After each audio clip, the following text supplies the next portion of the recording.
Hi guys, how was your weekend? This is week 9 out of 15. I hope you're doing great. Uh, Plenty of stuff to talk about today, so I hope you're ready. Before I do the usual stuff, which I include in every video, feedback, what you have for next Sunday, and the chapters we need to cover for the week. I want to talk about two issues. One being the midterm grades that I submitted.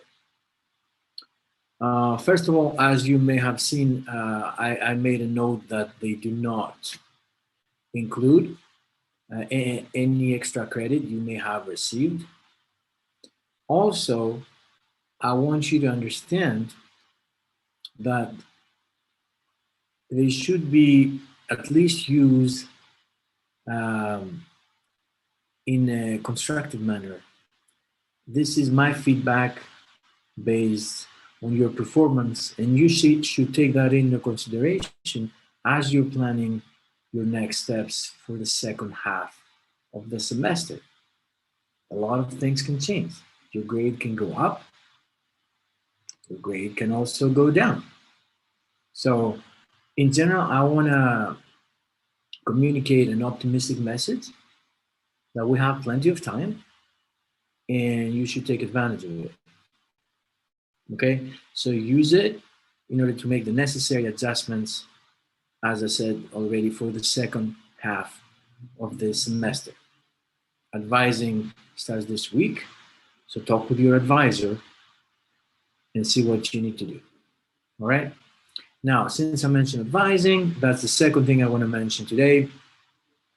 If you are my advisee, you have shared the Google Doc, Word document with you with specific dates and time slots. Pick the one that works for you. I have 2 days for advising this week and 2 days for next week. Excuse me. So, whatever is more convenient for you, just pick it. Don't erase somebody else's name. And don't forget, you need to be ready. You need to have a plan. I'm not there to tell you what to do. I'm not. I'm there for you to tell me what you think you should do. Then I will advise you. And then you decide what's best for you at the end of the day. Okay? I can only advise. I will not and cannot tell you this is what you should do. No. I would recommend this. If I were you, I would do this. That's all I can say. Last thing about advising is do not forget to ask me for your P number in case I forget it before you leave that 15-minute session. Okay? That's all. All right. So now I'm going to start doing the usual things that I'm doing. I'm going to share my screen. There's a fly here. Let's go to our Moodle site. So I don't have any specific feedback about the specific any specific items from the LOs or the LGs. So too far down, I think. Right here. Okay. The mean scores LO 14, 91%, pretty good. LG 14, 98%. LO 15, 83%. And LG 15, 98% again. I don't have any items that most of you missed, so I don't have anything more specific. These are the average numbers, the average scores. We're going up, which is great and encouraging, and I want you to keep it up. All right. Now for next week, we will have per use 2 LOs and 2 LGs. Nothing really crazy here. And for me, I have to present today lecture on goal setting and concentration. Right. So if you're ready for this, I'm going to stop sharing this and I'm going to start with chapter 16. Let me see if I can share my screen. Chapter 16 is the shorter of the two for tonight. All right, goal setting. So I have my notes right here. I don't want to forget anything. Muhammad Ali said, "What keeps me going is goals." Also, Sir Edmund Hillary, who's the legendary mountaineer and who's the first one to reach the summit of Mount Everest, said, "You don't have to be a fantastic hero to do certain things to compete. You can be just an ordinary chap, sufficiently motivated to reach challenging goals." So these quotes from these outstanding athletes tells us that a great deal about performing and achieving has to do with goal setting. So goal setting is very important, right? And when we talk about goals, let's start about defining goals and figure out the types of goals we have out there. First of all, we'll have subjective goals and we'll have objective goals. Sport and exercise science is not really interested in the subjective goal. It's not that they're not important, but we are mostly interested in the objective goals. Subjective is something that depends really on you. Okay, so for example, as you can see, it's having fun. Now, having fun for me may be different than having fun for you. So that's why it's called subjective, all right? The objective ones, as you can see, the exact definition is attaining a specific standard of proficiency on a task, usually in a specified time. So you want to run something and you want to run it faster by 2 seconds. So you want to run a 100-meter dash by 11, or you want to clean and jerk 80 kilos. I don't know. It's very objective. There's a standard, or there's a qualifying time that if you beat it, you can move to the next stage. That's very objective. Compared again to, I'll just go and enjoy myself. Now, besides this, we have other types of goals. You see outcome goals, and that has to be specifically with, I want to, like, let's win. That's an outcome goal. We win, okay? And then you see we have performance goal. I want to perform well, and by well I mean I want to beat my time by 3 seconds, or I want to lift 4 more kilos, or score 2 more goals, 3 more baskets. That's a performance goal. Okay. And then we'll have process goal, which means we focus on the process of doing it. So if I was cleaning and jerking, I would say something like, I want to, as I'm cleaning, I want to move under the bar. That would be my goal. Like, it has to be more, it's more about the technique, right, than the actual weight moving. Let's say I'm doing hurdles. It has to do with the technique, or pole vault. I have to do specific stuff. So I'm focusing more on the technique. That would be a process goal. So who cares? Well, they're all important, and we should have all kinds of goals, all types of goals. However, if your only goal is winning, that could increase stress, right? And sometimes in other courses, you could just say that it's kind of unethical if winning is all you care, right? And as you can see, it facilitates short-term motivation, but you need more than that. It's not, sometimes it can be that healthy, right? Performance goals, I have to do specific times and weights and scores, and process goals, right? I have to move this way and I have to do this, are more precise, as you can see, and less dependent on the behavior of others, which gives you the power, the authority, the autonomy to actually be successful or not. Okay. And that's, if you have more locus of control, that's something that is considered a good thing, right? You can have two goals. Like I may want to, you know, win and also score this many points.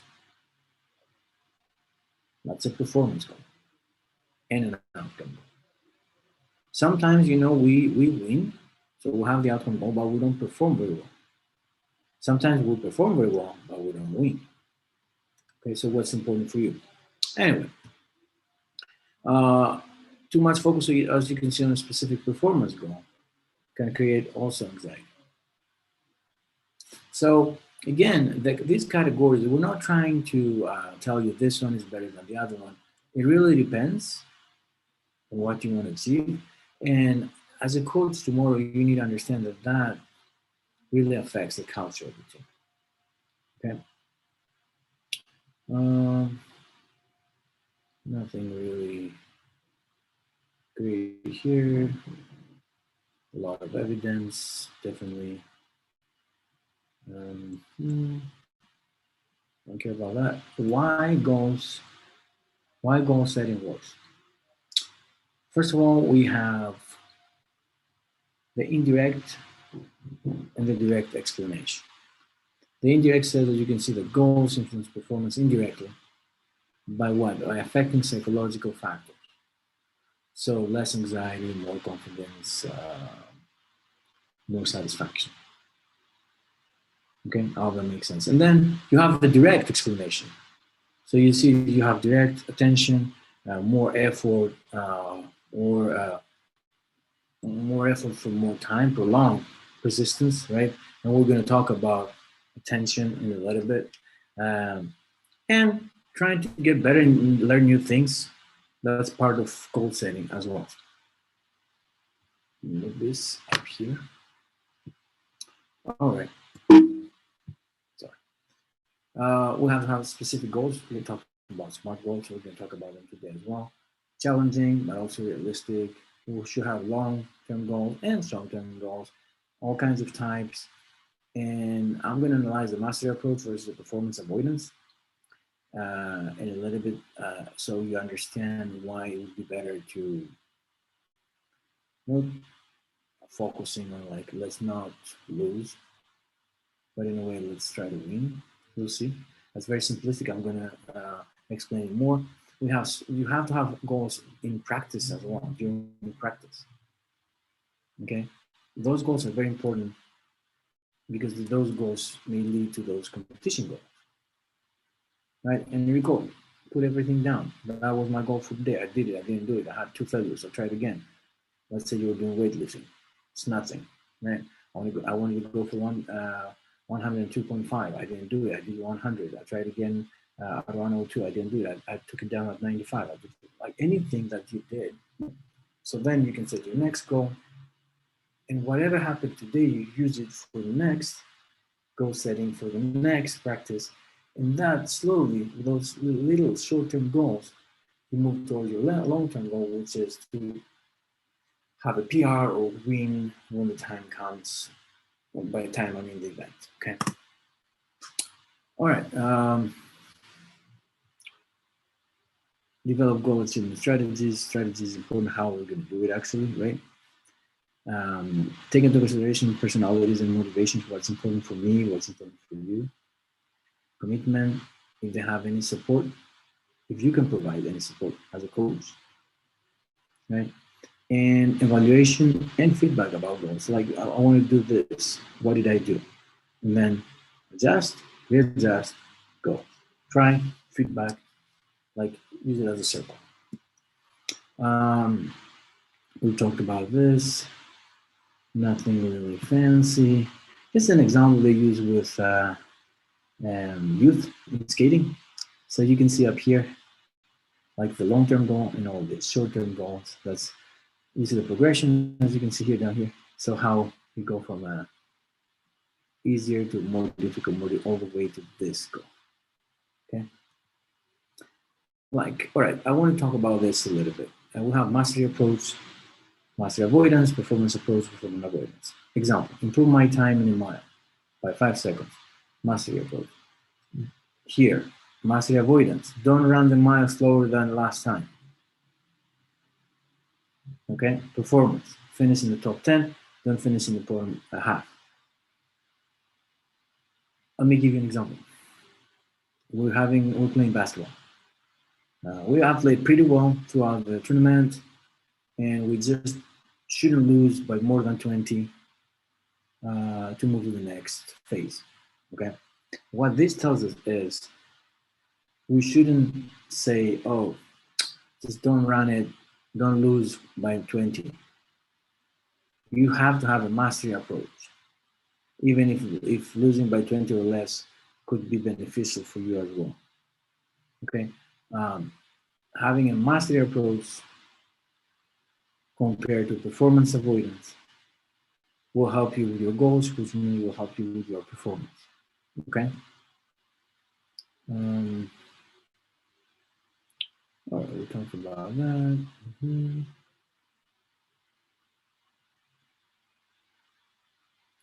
That's an example of goal evaluation for different kinds of examples here. This is losing weight. This is increasing free throw shooting percentage, attempt injury rehabilitation. This is concentration, and this is class cooperation.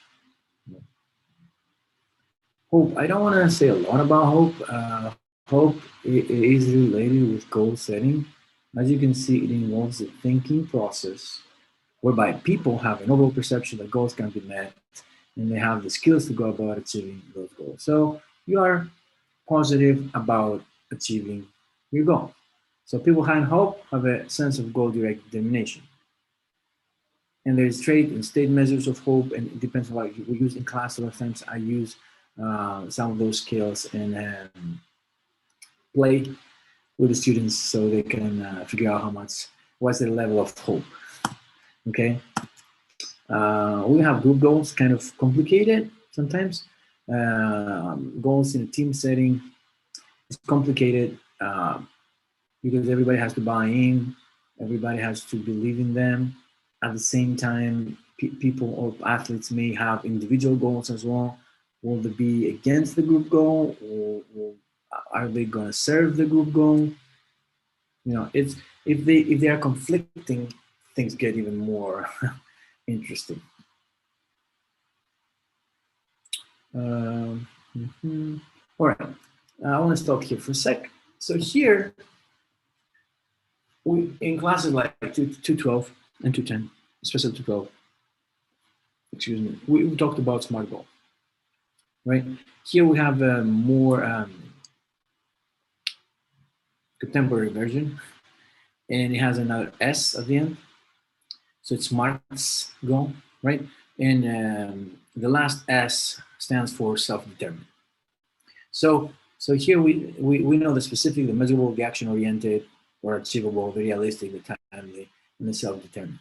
So I want to lose 5 measurable pounds of fat by being in a caloric deficit, which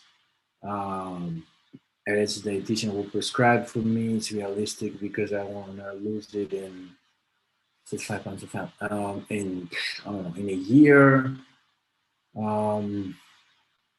So it's also timely, and it's something that I chose. Me choosing the goal always has to do, with increased adherence and concentration, and it's always important if the client, the patron, the trainee choose their goal.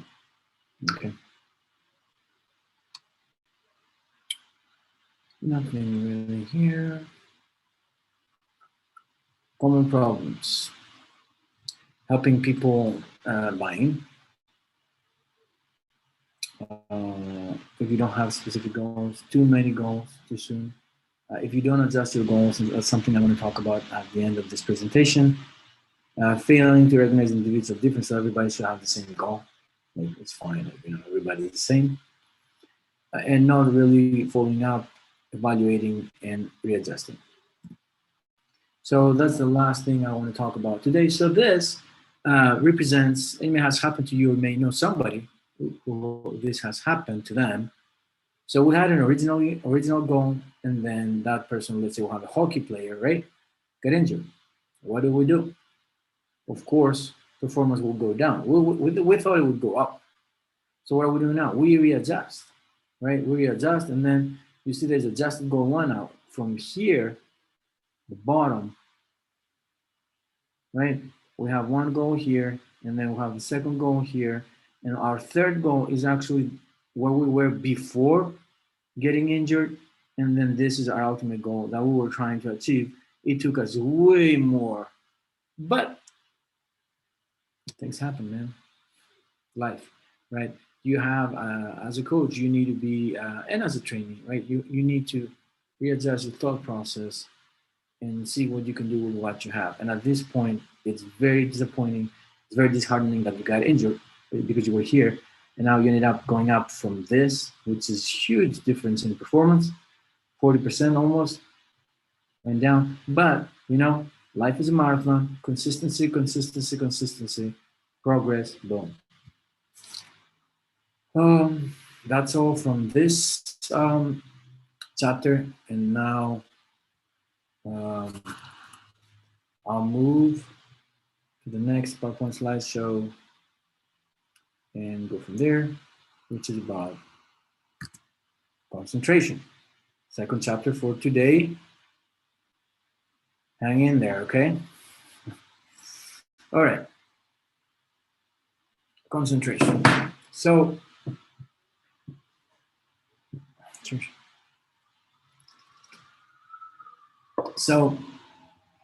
um, attention is very important when we talk about concentration.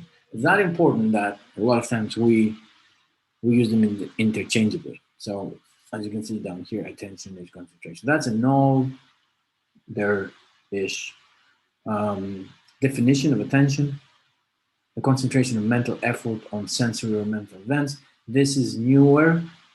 The mental effort placed on sensory or mental event, it is a person's ability to exert deliberate mental effort on what is most important in a given situation. And when we try to break it down a little bit more, we say, it's just not one component, or four components. One, selective attention. So a lot of things are going to happen around you. You have to select where you're going to concentrate, focus, right? Maintain that. Very important. How long do you think you can maintain it? We're going to talk about that in a second. Not easy at all, right? Situation awareness, to understand what is going on right now, where you are, what's going on. So in case you need to shift your attention, you can do it. This is right here. Okay, so four components of concentration, all of them, as you can see, have to do with attention. Even the situational awareness has to do with shifting the attention. All right, we have, and we can talk about that in a sec, we have external and internal focus. I think you've heard that before. You watched sports. We, like, on average, in general, we say that an external focus of attention outside knowing our body, depending, of course, on the sport and the situation, but in general, we say external focus is better for performance. You don't need to focus too much on yourself. Just focus on something outside. Let's stick to that for now. Association, de-association. Sometimes you're there when you're actually doing a movement, a sport, an event, and some other times you're not. Have you noticed that, like, when you go running, you listen to your favorite music and then time goes by really fast, right? So in that perspective, the association is good, right? Or when you go to the gym, the first two sets of whatever you're doing, when the weight is light, you talk to people, just playing with your phone, just listen to the music, stuff like that. And then when you go towards your PR, right, and you just want to focus 100%, then you go towards association, right? So it really depends on level of effort, if distraction and tuning out is beneficial or not. I'm not going to tell you de-associating all the time is good or associating all the time is good. It really depends, and that's why I gave you some examples. This video is very helpful if you want to know more about it. Oh, and this, yes, it's not that it's a dichotomy. It's not a binary system. It's a continuum. You can move more towards association or more de-association, not like either or. All right, how long do you think you can maintain your focus? Not long. Approximately, we can keep our focus on one thing for 5 seconds, which in a 16-hour day means that we have 4,000 distinct thoughts. That's a lot. All right. This is what I told you about knowing what's going on around your opponents, teammates, referees, fans, everything, the clock, what is going on where the ball is. So if you need to shift, you can shift. As you can see, experts demonstrate situational awareness and that they differ in their attentional processing. More to advanced information than novices. Faster decision. More to movement patterns. Search more systematically for cues than do novices. Attend to the structure, like plays, styles. More successful in predicting the flight pattern of the ball, right? Which, if you really think about all this, I think they make sense. Now, shifting. Attentional flexibility. So you can change the scope and the focus of attention depending on the situation, right? So you can be broad and external if you need to, and then something happens and you go internal and narrow. Let me read this golfer example. Prior to a shot, the golfer uses a broad external focus to assess factors such as the wind, length of the fairway, traps, etc. After appraising the situation, she shifts to a broad internal locus to recall similar shots. During her pre-shot routine, when she monitors her tension level and breathing, she has a narrow internal focus. Finally, she uses a narrow external focus when addressing the ball, right? So combination of those two come up with 4 results, and she's using all 4 of them as she's getting ready to actually hit the ball. All right, a lot of theories about information processing. The older ones are single channel theory and variable allocation theory. Lately, we're talking about multiple resource pool. So in this one, as you can see, we have a single fixed capacity channel. Individuals are flexible and can choose where to focus their attention, allocating it on more than one task. This one is different because it says our nervous system is like microprocessor. So this one, it doesn't talk that way, like our brain is the only way to process information. It looks like there are microprocessors all over or throughout our nervous system, so there are a lot of centers that we can process information. Very different. All right. 3 processes to explain attentional focus: selectivity, capacity, and alertness. Which information are you going to choose? Which one is relevant? And you see some common errors: too broad, distracted by irrelevant information, inability to shift focus rapidly. Okay, so that's what information is important, detect it and shift really quickly. Capacity. Excuse me. How much information? And we're going to talk about that in analyzing human movement when we talk about motor learning. How much information can we process? And not only that, you can see that a lot in the beginning we control that, so it's conscious. As we keep doing it, become more experts, it's becoming automatic, which is a good thing. And that's what it says here about elite athletes. Automatic processing is less restrictive than control processing.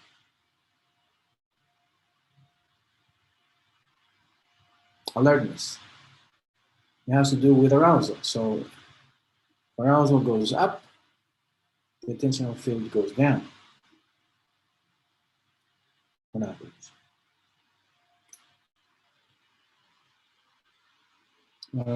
So how we can use concentration for optimal performance? Because as coaches, we're trying to facilitate our athletes to do what? Reach optimal performance. That's it.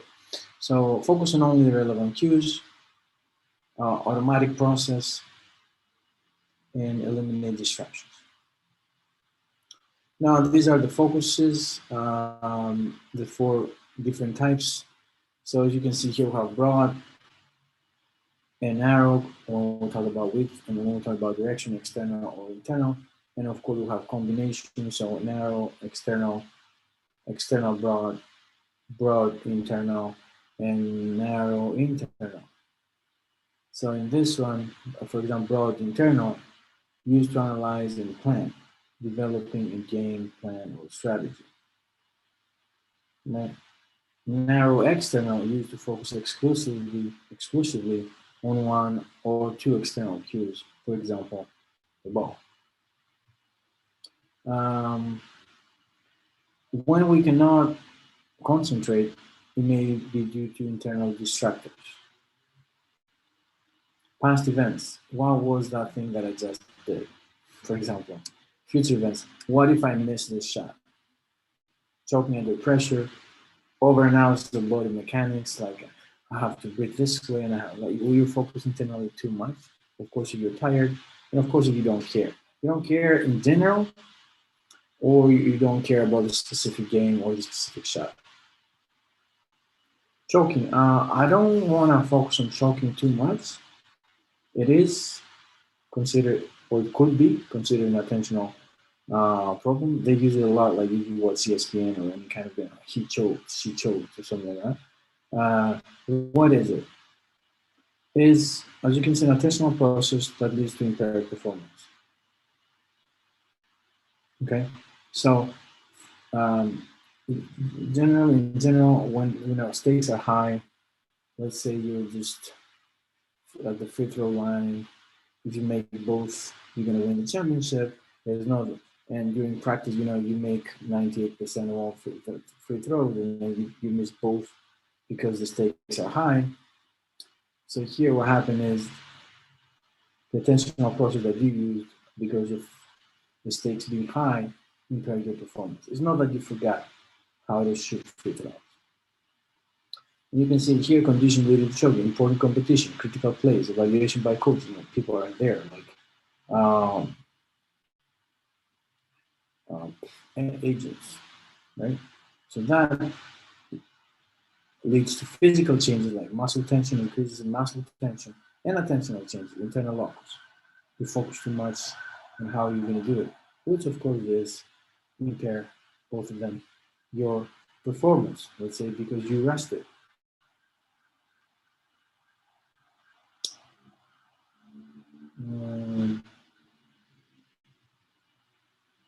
As you can see here, once the skill is learned well, an overemphasis on body mechanics is detrimental to performance. Nothing too fancy here. Mindfulness is something that is becoming very, very hot in sports psychology. We're just publishing a paper about mindfulness. And as you can see, at least I want to share the definition of, or one of the definitions of mindfulness. The awareness that emerges through paying attention on purpose, okay, in the present moment, and non-judgmentally to the unfolding of experience moment by moment, okay? So, on purpose, present moment, non-judgmentally.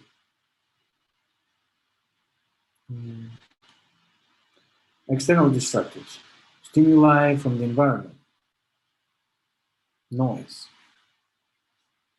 Somebody is casting you out from the fence, right? They use a laser thing that hits you in the eyes or something as you're trying to should that free throw end.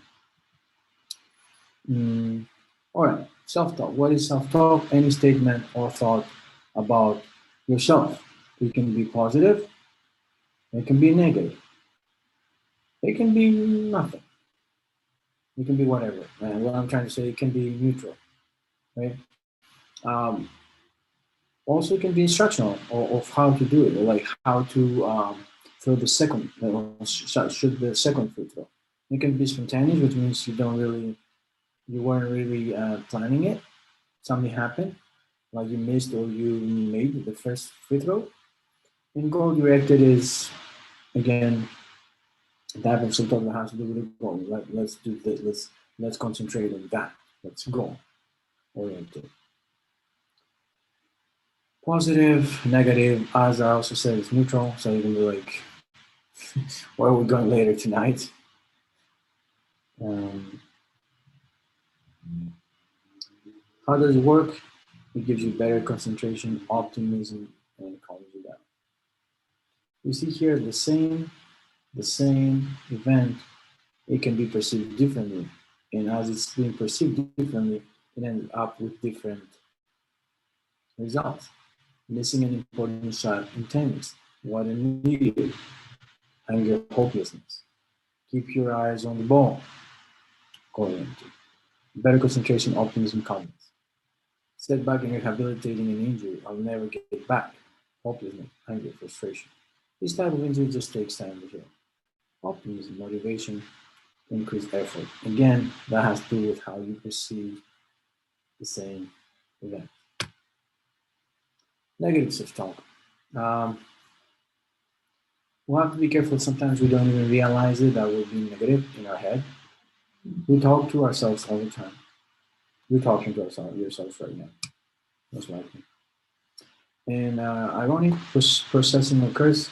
For example, if you're playing golf and like, don't go for the water, don't go for the water. Sometimes you just go for the water. So it has to be designed a little bit differently.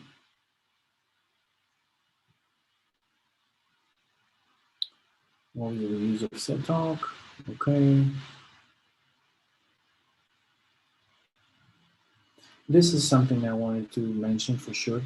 We all always say that positive self-talk is good and negative self-talk is bad, but there is research that says under certain circumstances, conditions, negative self-talk enhances performance as well.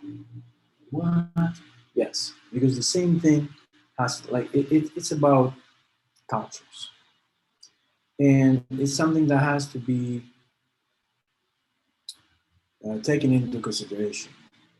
And the example was with Americans and East Asians. The same kind of self-talk, which would be considered negative for North Americans, and it would be considered negative for East Asians as well. But for East Asians, it worked in a way that enhanced performance. So it's cultural. We need to identify that and consider that factor, the cultural factor, when we talk about self-talk. Okay, because again, it has to do with perception.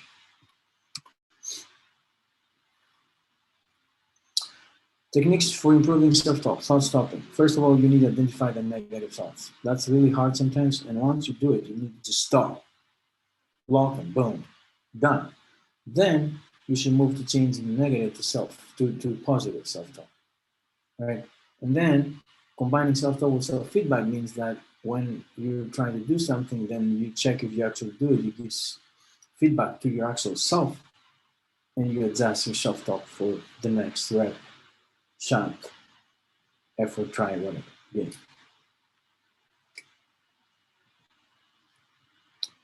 Rules of creating effective self-talk, the phrases have to be short and specific. First person, talk about yourself. Positive, mean whatever you want to say, be intentional and have, focus on them. Be kind to yourself, and you have to, use it continuously for like all along. Just saying it once doesn't really work like that.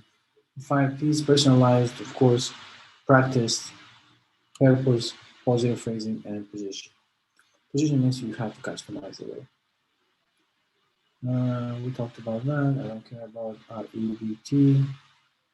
When we're assessing attention, there are different kind of questionnaires are given usually in class. The thing that effective attenders will have effective and ineffective. Effective can attend several stimuli without getting overloaded. Ineffective are easily confused with multiple stimuli. And that's the last thing I want to talk about today. You see in this graph that the effective attention um, athletes are high in broad external, broad internal, and narrow focus. The ineffective are high in external overload, internal overload, and reduced focus. Okay, that's how we can profile.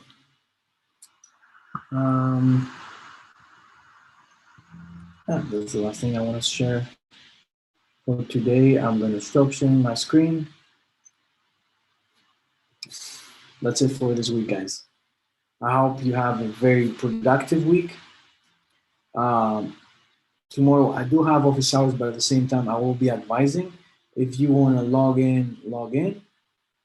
They're going to be happening pretty much at the same time. If you need something, email me and I'm going to invite you separately. I'm here for you. Let me know if you need something, especially if you are my advisors. This is very important. We need to talk tomorrow. Okay? Thank you so much. Have a great week. In the meantime, lift intentionally.